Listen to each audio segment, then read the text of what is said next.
welcome everybody. As Elizabeth said, it is an important topic because it's part of our mission to build clubs. And it's our belief that the more people are aware of what's involved, the better they can make a decision about whether they want to start on that route of building a club. So that's our aim tonight, is to give you the information about what it means to be a sponsor, to be a mentor. Mari will come on in a minute. Mari has been Division Director, Division B. She's opened several clubs, and she is co-chair of the Building Clubs Committee that we have at District. And we've also got James. Now, James I've known for a while. He was Division E Director for me a couple of years ago during COVID time. So I never actually met him until about 3 months ago.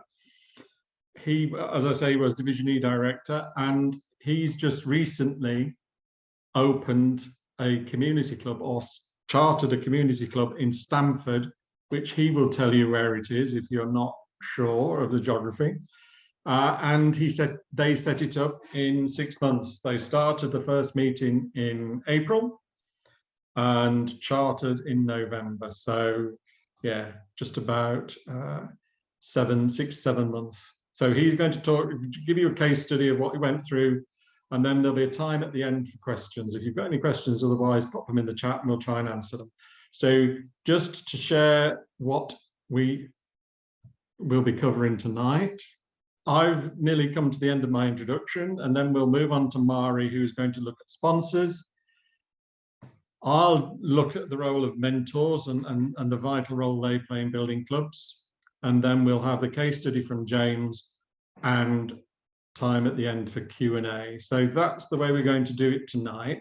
Just before I pass over to Mari, I would just, if you could just show either by show of hands, or if you want to raise the hand emoji on the bottom, how many people have actually set up a club in the last few years?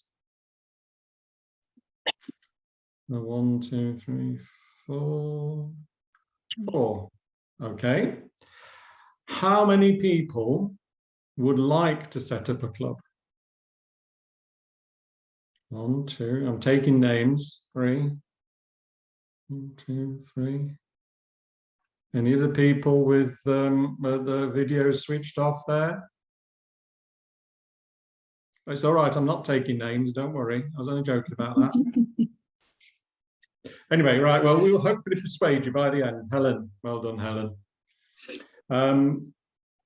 Hopefully by the end, we will persuade you that whilst it is hard work, it's also immensely gratifying, because you're setting up a club and you're sharing what we have as Toastmasters with more people in different areas and in different corporations. And that for me is why it drives me, that we are sharing what I've benefited from in Toastmasters, and we're able to share that with more and more people and get more and more people involved and know what Toastmasters is.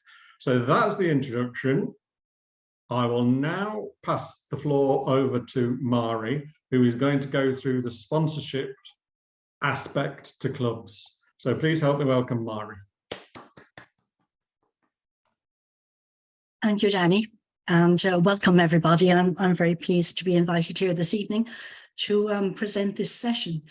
And it's all about, as Danny said, sponsoring the clubs. And if you're a Toastmaster that's considering sponsoring a Toastmasters club, be that corporate or community, we hope you'll get something out of the sessions that we have this evening for you. So the role of the sponsor is, it's an integral part of the success. Sorry, there's someone trying to get in there. It's integral to the success of the Toastmasters club.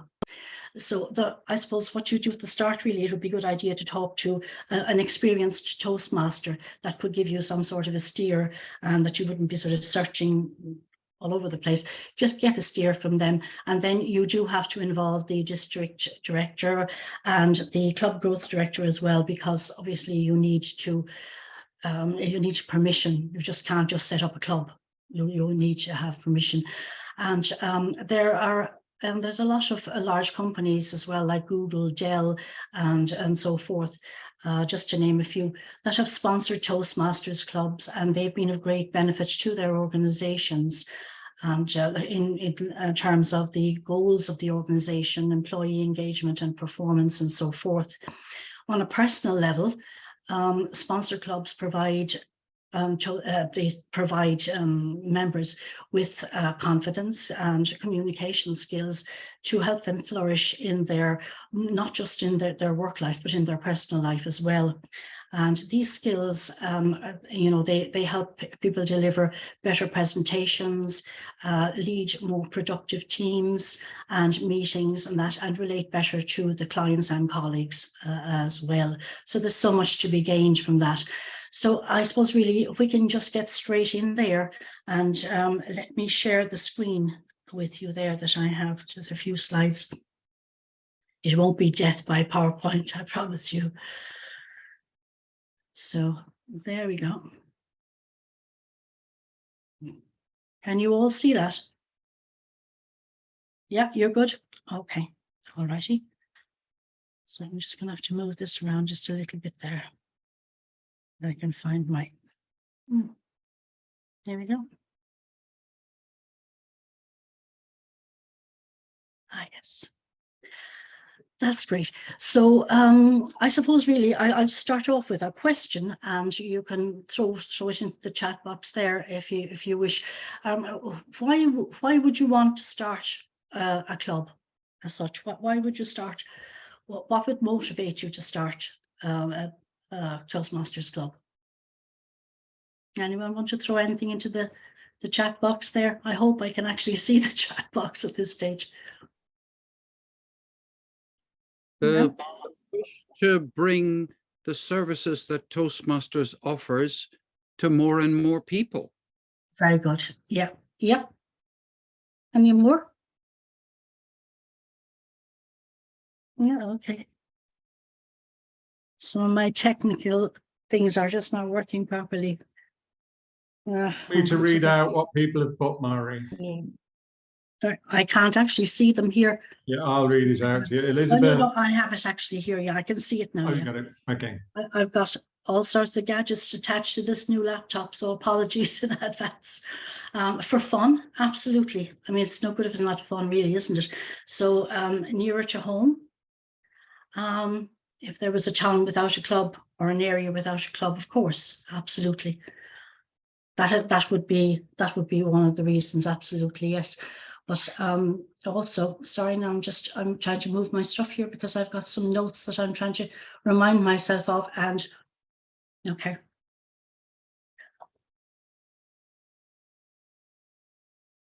Never use a new laptop when you're doing something like this. Here we go. Okay, so what sort of, they're all excellent suggestions, absolutely. And also to enhance your management skills and leadership skills, project management skills as well. All great benefits from that. So what type of club would you be sponsoring? Would you be interested in sponsoring? So the options really are, like, there's the corporate club, so they would be for businesses as such, and generally speaking, any type of business for a corporate club.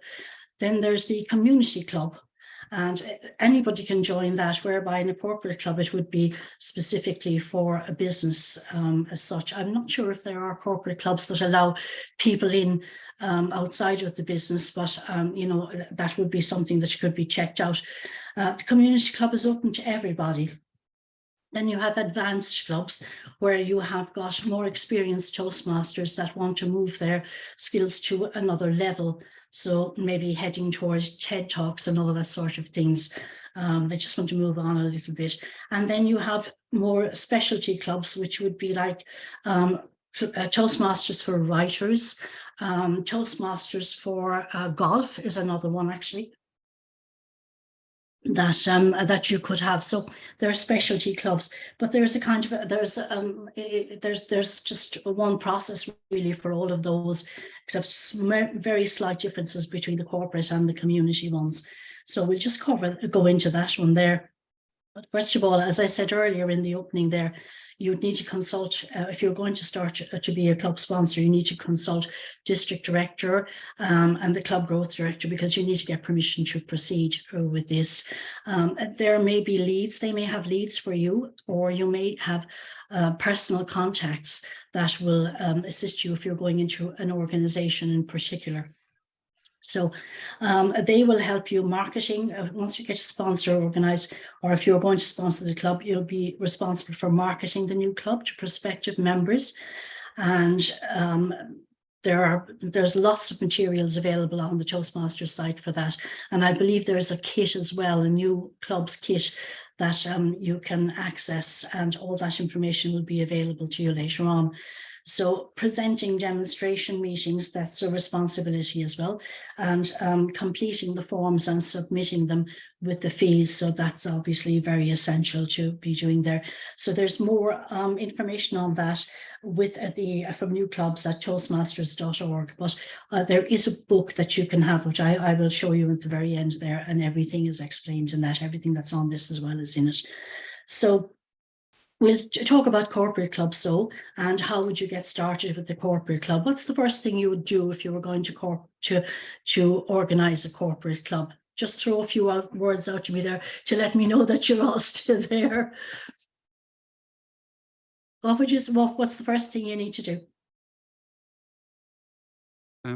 I've helped 2 corporate clubs to organize.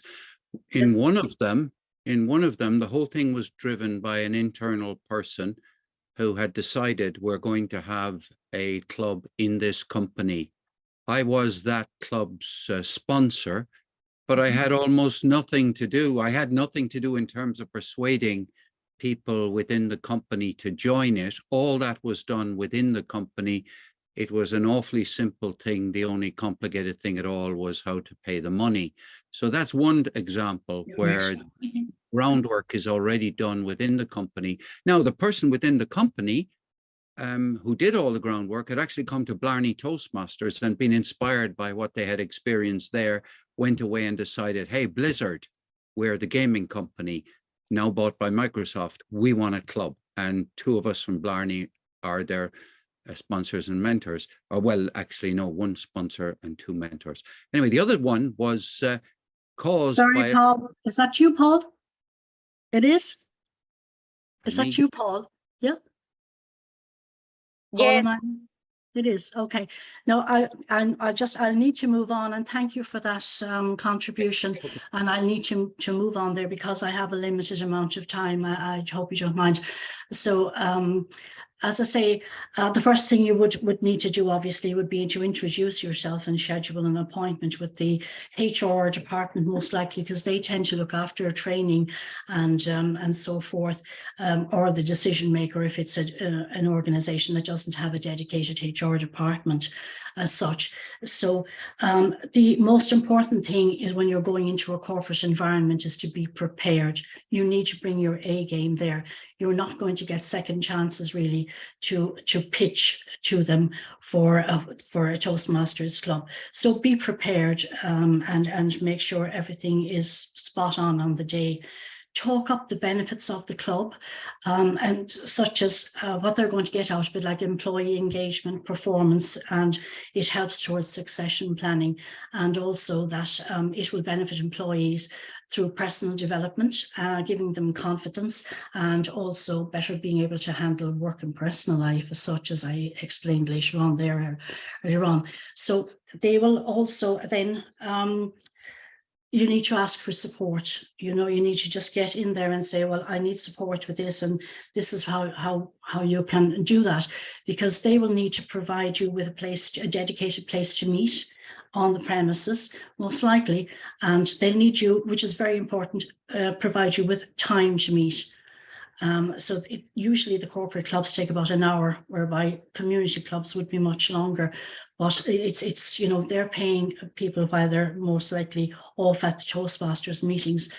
Sometimes they do ask employees to take it during lunchtime. And I believe in most cases they do give you, they pay for your time basically while you're on that. So, and also you'd need to mention these financial matters that would be involved. Will they pay for the club in its entirety, all of the membership, or will they pay for just part? And those things need to be sorted out. So then at that stage, you need to plan and conduct a demonstration meeting. Again, it's very important to make sure that this meeting is a good meeting and that it gives a very good example of what the Toastmasters can provide to the organization, and make sure that you have like a Toastmaster, topics master, so that you can demonstrate impromptu speaking, an evaluator, and obviously the speaker, timer and grammarian as well. The timer, it's very important to have it structured, you know. So there's that, and a general evaluator, because the person you're talking to will need to probably bring this to the board, and they will be analysing the cost benefit situation there. So there is loads of material for marketing internally on the toastmasters.org start club marketing there. So there's, as I say, loads of information there.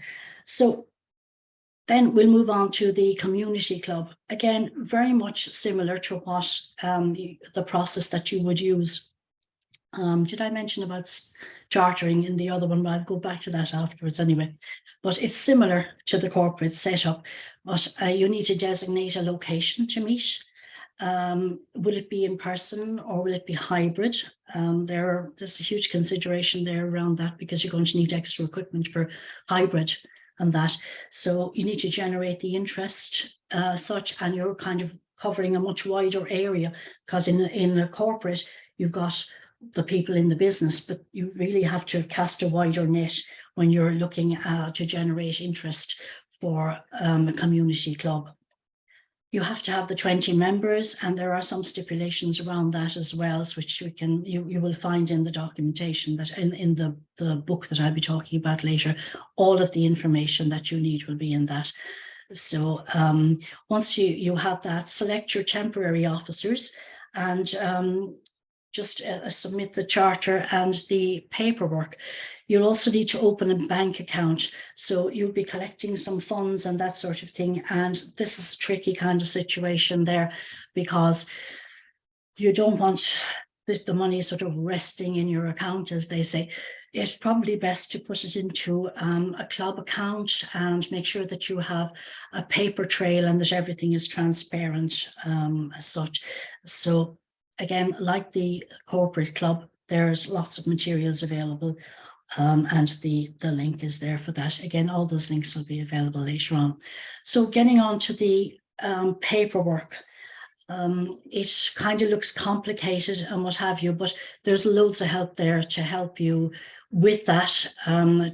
Myself and Danny and Asma, who were involved in the sponsoring of the clubs there, we're happy to help you with that. So no worries there on that. But what these ones, actually, you can't read that. I understand how you wouldn't be able to read that, but this is what they have. The application form 1 is the application to organise the Toastmasters Club. Form 2, charter payments. These are the payments that you'll be making here. Well, you can read them out there, 125, 20 and 45. So the charter fee obviously is only paid first, and the new member fee is only paid, they're paid once, and the rest then will be, you'll pay twice a year, or in some cases you can pay the full year if you wish. So form 3, charter membership application form. 4, charter officers information. It's important actually to make sure that the officers that are sponsoring and mentoring the club are mentioned on these documents, because they need to get credit for it. So make sure that these forms are filled in fully. Form 5, club information, and Form 6A, club constitution for the clubs and TI. Form 6B addendum to the standard club options. Now, then all of that must be sent in. It's actually a good idea to make sure all of the paperwork is complete and not sent in piecemeal, because it can slow up the process of chartering the club. So that's the address there that you'll send all of that to. Again, the information is in the book.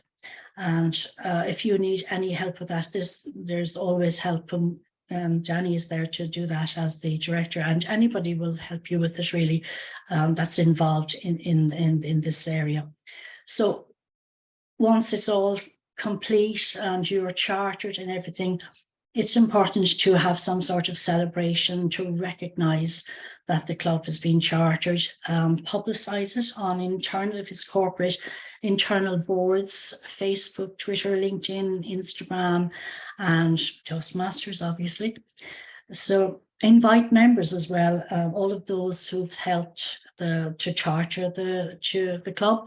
And also you could use that as an open night to attract more members as well on that. So as it stands at the moment, Tricia, we've covered why you would sponsor a club, what type of clubs, setting up corporate and community clubs, charter paperwork, submitting fees, and then celebrating the charter. Now, this is the book that I was speaking to you about here. All of the information that is on here that I was speaking about, and anything really that you would need to set up to set up a club and sponsor a club, it's all in that book there. And I was looking through it myself in the last couple of days, and it is really very comprehensive, and it's well worth downloading and reading, even if you weren't going to sponsor anything right now, you didn't have it in mind. But it's very, very, very good piece of work to have. The content is really terrific, and it is, as it says there, a step-by-step guide. And I would certainly recommend that you would take a look at it. So if you've got any questions about that later, please, by all means. I think we're going to wait for the questions till the end. Is that right, Danny? Yep. Yeah. Yeah. Yes, please, All right. Barry. Okay. Listen, well, I think that's about it there anyway. So hopefully you'll pick something out of that, and I'm happy to share the slides with anybody if you want them. Okay. Thank you. Thank you, Mari. And yeah, just to reiterate what Mari said, don't be scared by a lot of the paperwork, because we do have people, Mari and Asma, they're quite good at filling in the forms. So please don't feel that in any of this process that you're on your own. There's a lot of expertise within the district. There's a lot of expertise within the division directors. You can contact me, contact Mari or Asma. So please don't just try and think, well, I've got a club I'll soldier on alone and that's it. That's not what it's about. We're here to help you. So really, sponsorship is getting the idea of a club, whether it's somebody, as Paul was saying, in a club who's got a passion to set it up in their business, whether somebody feels that their community could do with a Toastmasters club and it's too far to travel to the next one. So whatever the reason, you've got the sponsors, and it's their responsibility for building the club up to its 20, because that's the magic number for chartering 20 members. And once you get to 20 members who've paid and all the paperwork's done, you officially charter. And then that is where mentors come in. Now, I sometimes compare it to a mentor in a club when you mention somebody in the speech, but I think it's a bit more than that, mentoring a club, because,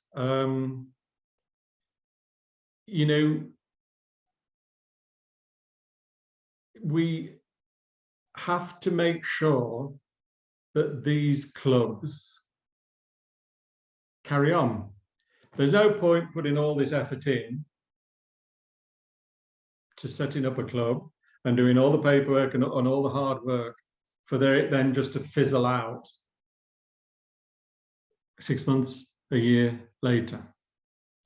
So that is something to remember. That so the sponsor gets them to chartering. The mentors are really sort of responsible for bringing the club, developing the club as a Toastmaster club. So instilling in the new members and the new officers what a quality meeting is, how you build membership, and bringing membership building as part of the DNA of the club. It's really about helping the club develop its culture. So on the one hand, it's about helping the new committee and new members realize what Toastmasters is, that we have speeches, we have evaluations, we have table topics, that's all part of it. But it's also helping them to develop their distinct nature. So you know as well as I do that if you go into any club, you can go into a club in one area and then visit another club. And although they're Toastmasters, you will see that they've got their own character, their own identity. And part of that comes from the way that they're helped. So really as a mentor, you're sort of bringing this newly formed chartered Toastmaster club and helping it develop into a viable quality club where people want to go and people want to be officers. And so you're creating the sustainability for that club. So as well as starting the club, you've got the sponsor starting the club. Your mentor then is responsible for helping the club develop and be able to then eventually, after 3, usually 6 months, sort of develop on its own. And sometimes the mentors stay with the club. So they very often stay as a member of the club. But that is the role of the mentor. Now, each club has 2 sponsors and 2 mentors. Sometimes they're the same person. Sometimes, obviously, maybe somebody brings the club up to charter and then passes it over. But essentially, I see the role of mentor as somebody who is helping the club to develop as a quality Toastmaster club. So they're helping them to understand Club Central. They're helping them to understand the DCP and why that's important, why it's important to keep generating new members. It's important, why it's important to hold quality meetings, what actually TI expects of their club. Because, you know, there are expectations on club that it meets at least 12 times a year, that it has speeches and so on. So really that's the mentor's role. And I see, maybe mentor's perhaps not the right word, because for me a mentor is somebody who stands next to somebody and helps guide them towards something. And I think a mentor for a club is that. So as a mentor, you're standing with the committee to guide them through to being a successful club, but you're also, in a way, helping them understand what that means. It's not just about coming along and giving a speech and doing a bit of table topics. There's all the other things that, you know, we expect a Toastmaster club to be a quality club. So really that's the role of a mentor. As I said, each club has 2 mentors.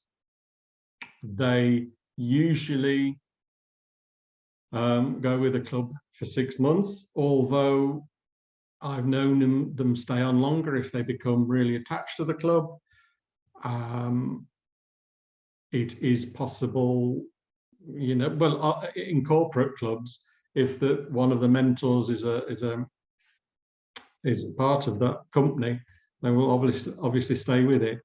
But for me, a mentor is somebody that has to have experience of Toastmasters. It's no use, let's say, having a corporate club and having somebody from the business join as a member and then be a mentor, because they've not experienced Toastmasters outside that club.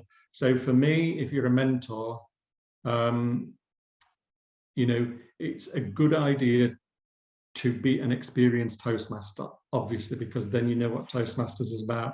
I don't think it's a good idea to have somebody who's already in the business, already just has joined the club, and it's the first club they've joined, being a mentor, just because they are part of that business, if that makes sense. I think it's better to have somebody from outside the business to help them. So that is the role of a mentor. It is this, as I say, this club which has been set up. It's helping that club embed and become a sustainable club. Typically 6 months, but people do stay longer. I think possibly, there are some clubs that meet only once a month. So it's possibly better if somebody stays with that club for a year, because then that would only be 12 meetings. So that for me summarizes what mentorship is. And I'll also add to what Mari said, in that it can help you if you're on the distinguished Toastmaster path. I don't know whether you're aware or not, but you have to do your 2 paths. You have to do various area roles. You also have to be a mentor for a club, a mentor or a coach, or a sponsor and a Speechcraft youth leadership. So if you mentor a club or sponsor a club, that will be helpful for you on your way towards becoming a distinguished Toastmaster. So that's something else to think about as well. But you have to get the club to chartering. And I think some people don't realise this. They just think that perhaps it's a 6-month stint, and then if the club's not chartered, that's it. But to be a sponsor, you have to get the club to chartering. So there we are. Now I'm going to pass on to James, because James has recently had a lot of experience of this, and he's going to talk about Stanford speakers, which chartered, as I say, in November. And he's going to share with us some of the good points and some of the pitfalls and some of the things to think about when you are sponsoring, mentoring, chartering a club. So please help me welcome James to the floor. James. Thanks very much, Danny. Can everybody hear me okay? I'm sure you can. I've got a few points I can speak about this evening, half a dozen points, but there's one main one that's I want to tell everybody, because it's not in the Toastmasters manual, and it's really something that if you don't do, you'll never charter a club or build an existing club. It's not just this chat this evening, it's not just about a new club, it's also building membership in your existing club, because it's the same process. And there's one thing that a lot of people kind of oversee a bit, and it's, I think it's the overall philosophy that if you don't have it, it doesn't really matter what else you do. It doesn't really matter if you have advertising or PR, because they're like spin-offs. And it is the first thing, most important thing any club should have is a positive mental attitude. Now, we've all heard of that. There's a few books on it. Norman Vincent Peale, Napoleon Hill, Clement Stone. But it's vital. It's vital to have a positive mental attitude when you start a club. I also think, and I know actually, because I've visited hundreds of clubs in South Africa and the UK and Ireland over Zoom. A positive mental attitude of a business as well as a club is vital. Without that, I think you'll struggle to build a club, whether it's existing or new. I wanted to start with that because it's the secret sauce. Everybody asks, oh, how do you build a club? That's the secret sauce. And the strange thing about it is you can't write it down. You can write down positive mental attitude, but how do you explain to people when you're building a club, an existing club, looking for membership? This is what I explained when I was president of Anglia Communicators in Peterborough. The committee, great club by the way, and we have Sam Ashby, dual member, he's on tonight, he's the president there. And I explained to the committee, we've got to build a positive mental attitude. It's a philosophy. And, you know, it's difficult to explain what that is. But if you go into, has anybody here been into a business or even a Toastmasters club and just felt the vibe of the place? Hands up. Who's felt a vibe when you go into a place? A positive vibe or a negative vibe? A vibe. Now, has anybody gone into a business and done the same thing? I have. You just walk into a business and I can feel it. You've got to be a bit of an empath to do that. You feel the vibe. You think, oh, this is a really good business, or oh, this business is going to get bust.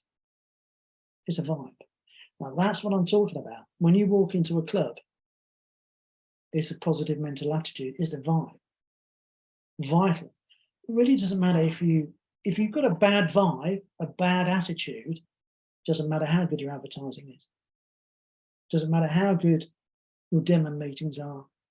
Because imagine if you're a visitor or a guest and you go to a potential club in your local area and you walk in and you feel this vibe, you just feel it, don't you?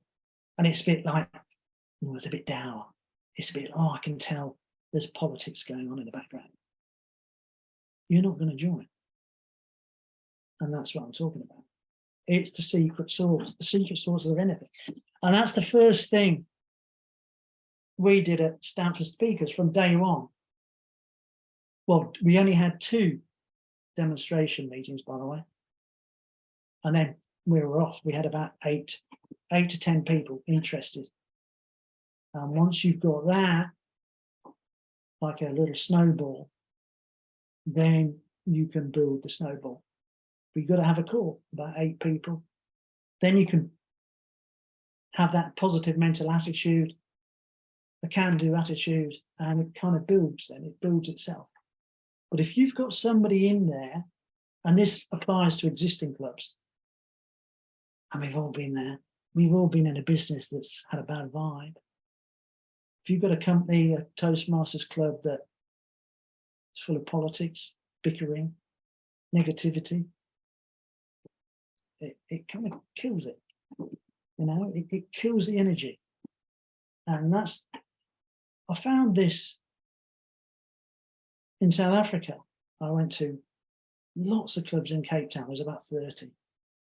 And everyone, just as Danny said, every club is similar, but slightly different. That's just as Danny said.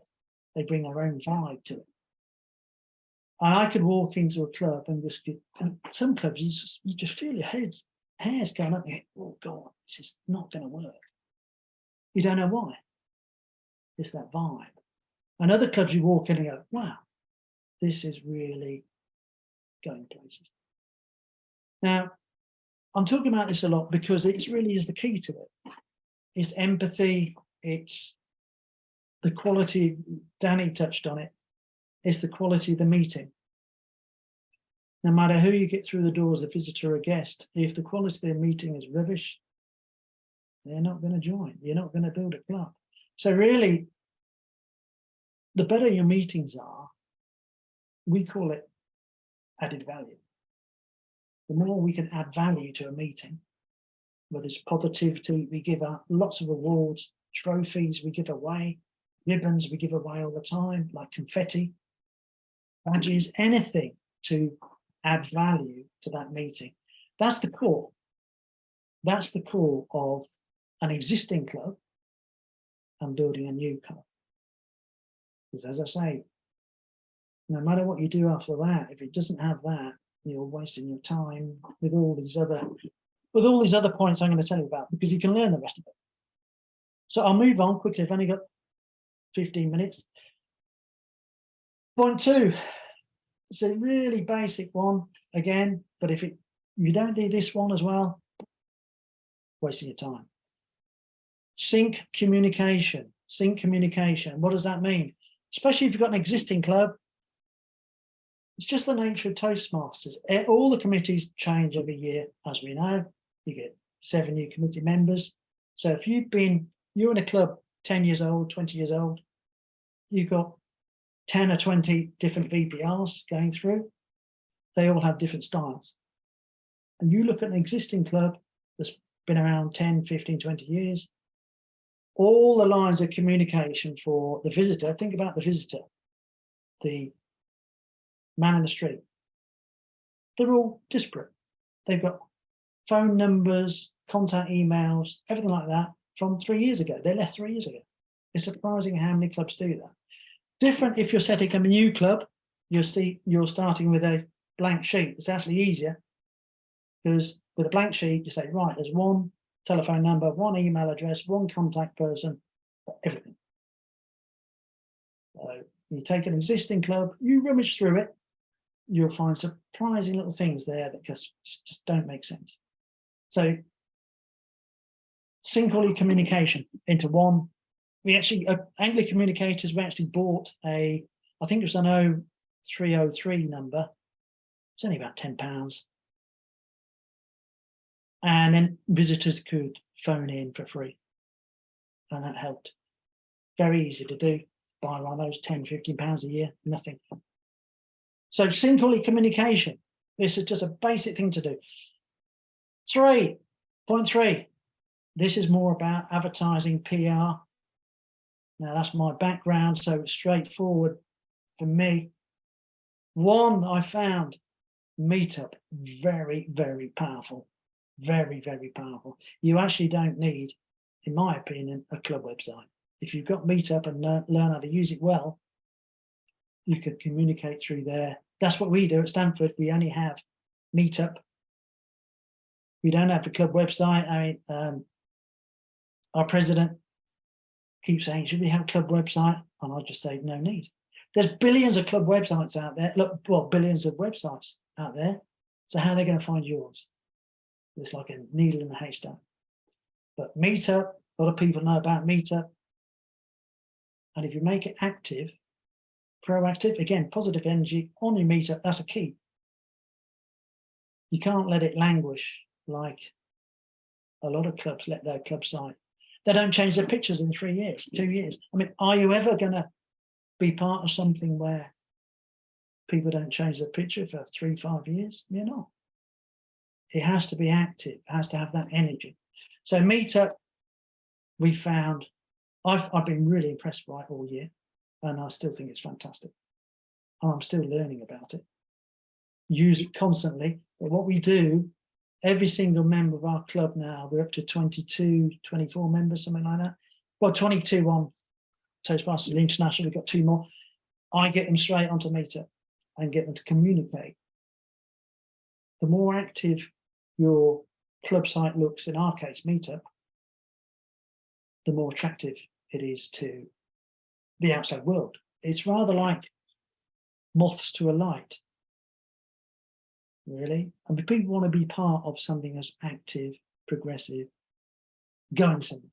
Do you want to be part of something that's dead in the water? You're not going to be, are you? No, it's not going to happen.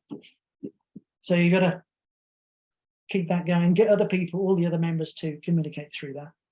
Fantastic. In fact, I use Eventbrite as well, but I stopped using it. Don't need to use it now.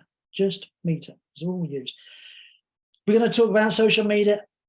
My opinion, this is personal. I hate Facebook with a passion. I hate all that stuff.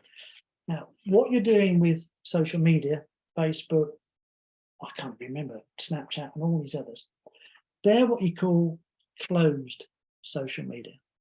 They're closed like that. What does that mean? Well, when you post on Facebook, you're only talking to other Toastmasters who are already on Facebook. You're not talking to the man in the street. So I never use that at all. I don't use LinkedIn, Facebook, nothing.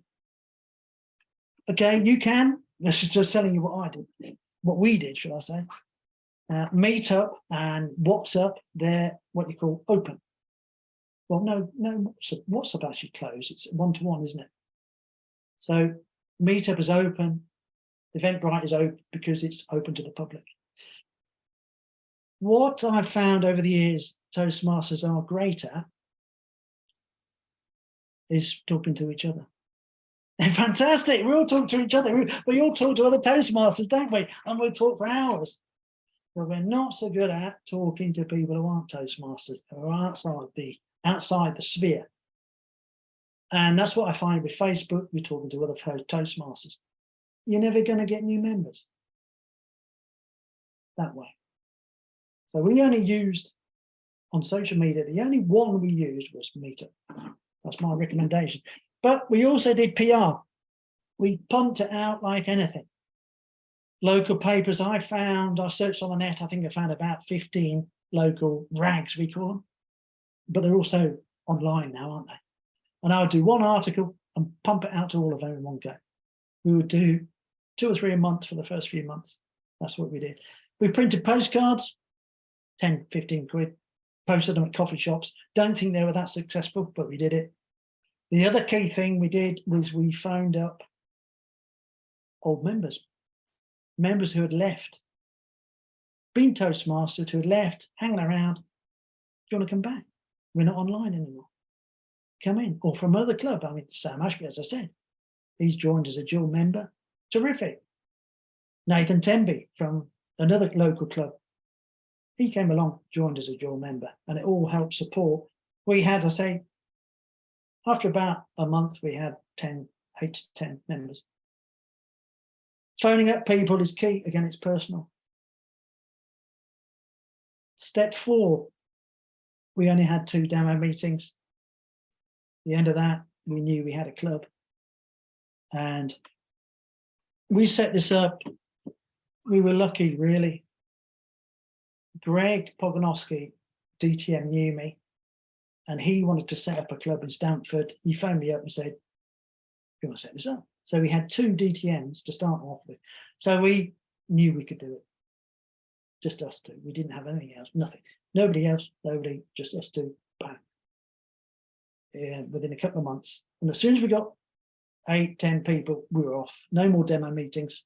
We killed that quickly because then we could have proper meetings. We made sure every meeting we had 3 speakers, 3 evaluators, every meeting since then. Step 5, I'll go quickly. Word of mouth. Oh, I love word of mouth. Word of mouth. This is the key to any club. It's a valuable asset and it's free. Well, unless you pay for awards to give away. That's what we do. And we give away trophies this big, every meeting. We give away badges, we give away anything. And people take them to work. One member, Anglia Water, took his award to work. We couldn't believe it. £4.99 that cost us to get into Anglia Water. That's our advertising budget. Word of mouth. 6, last one quickly, I'm on the red. I've mentioned this. Quality of meetings, added value to the meetings. That is vital. And I'm going to finish there because I've got the red. Thank you, Danny. Thanks very much, James. And just to bring that together, there you go. That is one club's experience. He didn't tell you where Stamford is. If there's a prize at the end. Yes. No, you can tell us, James. Where are you? I'm here. Can you all hear me? Have you all watched Burley horse trials? Princess Anne going around the jumps at Burley House? Mm. That is Stamford. Stamford, the city, or it's not a city, it's a town, Stamford, just north of Peterborough on the A1. Very old, lovely town. Burley horse trials are there. It's a bit of a snooty place. Yeah, I go and watch horse racing at Burley horse. Your sort of place, James. Your sort of place. My sort of place. Yeah. Yes, and it's a really lovely town. When I visited them before Christmas, it is, if you're ever around that area, it's well worth visiting. But I'm not here to be the tourist advice for Stamford. So just to sum up, that there are some of the ideas there, some of the things you need to think about. If you want to set up a club, if you're thinking about it, do approach us. We won't say yes or no. It's not for us to say whether you should set up one or not. It's up to you if you want to. But there's a lot of help.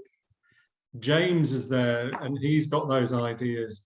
Ma is there, Asma, the division directors. So my message to you is, if you are considering, or you know any member that's considering a club, please do get them to contact us, because there is so much we can do to help.